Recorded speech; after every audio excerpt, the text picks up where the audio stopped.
In this video, I'll guide you through how to install WordPress on Bluehost. By the end, you'll have a fresh WordPress site set up and ready for you to start customizing, blogging, or building your business website.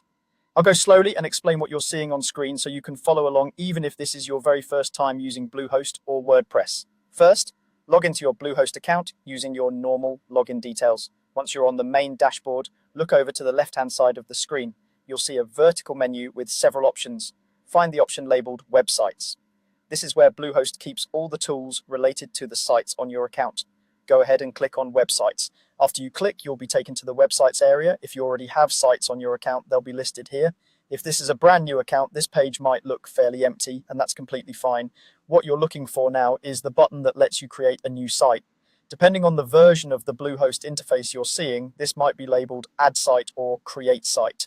The wording can vary, but the function is the same. Click that button to start the setup process. Once you click Add Site or Create Site, Bluehost will open a guided setup window. You'll usually see a few options for the type of site you want to create. For this tutorial, we're focusing on installing WordPress, so look for the option that says Install WordPress.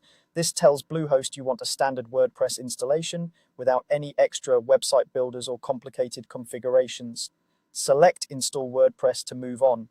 At this stage, Bluehost is going to ask you where to put this new WordPress site. This is where your domain name comes in. A domain is simply the web address people will type into their browser to reach your site. In the setup screen, you'll see a drop-down menu listing the domains connected to your Bluehost account. Click on that drop-down and choose the domain you want to use for this WordPress installation.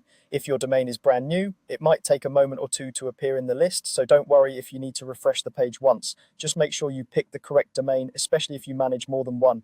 Choosing the right domain here ensures that when someone visits that web address, they'll see the WordPress site you're about to create.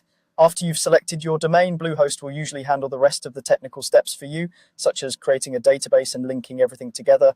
You may see a few additional fields like site name or tagline. These can usually be changed later from within WordPress, so don't stress too much about making them perfect right now. When you're done confirming your choices, continue through the on-screen prompts, and Bluehost will begin installing WordPress on the domain you selected. The installation process typically only takes a minute or two. Once it's finished, you'll see a confirmation message and you'll be given a link to log into your new WordPress dashboard. That's all there is to it. You've gone from your Bluehost dashboard into the Websites tab, created a new site, chosen Install WordPress, and selected your domain. From here, you can log into WordPress, choose a theme, install plugins, and start creating content.